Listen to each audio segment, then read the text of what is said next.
بسم اللہ الرحمن الرحیم۔ اللہ کے لیے غصہ پینے والے کی فضیلت۔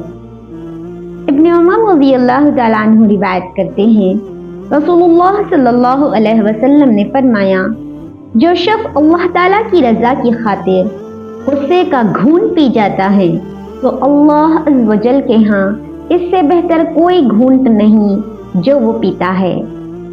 تخریج مسند احمد، روایت صحیح ہے۔ غصے کے وقت اپنے آپ پر قابو پانے والے کی فضیلت۔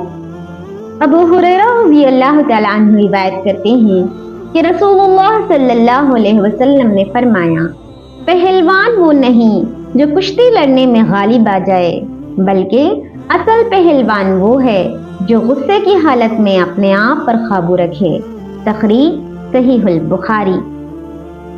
حمید بن عبد الرحمن نبی کریم صلی اللہ علیہ وسلم کے صحابہ میں سے ایک آدمی سے بیان کرتے ہیں کہ آدمی نے کہا، اللہ کے رسول مجھے کوئی وصیت فرمائیں، تو آپ نے فرمایا، غصہ نہ کیا کرو۔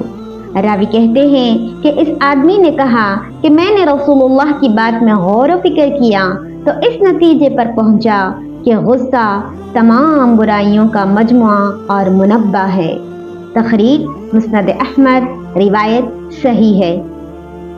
ابو ہریرہ رضی اللہ تعالیٰ عنہ سے روایت ہے کہ ایک آدمی نے نبی کریم صلی اللہ علیہ وسلم سے عرض کیا، آپ مجھے وصیت فرمائیں، تو آپ نے فرمایا، غصہ نہ کیا کرو۔ اس نے اپنی یہ بات کئی مرتبہ دہرائی، آپ نے ہر مرتبہ یہی فرمایا، غصہ نہ کیا کرو۔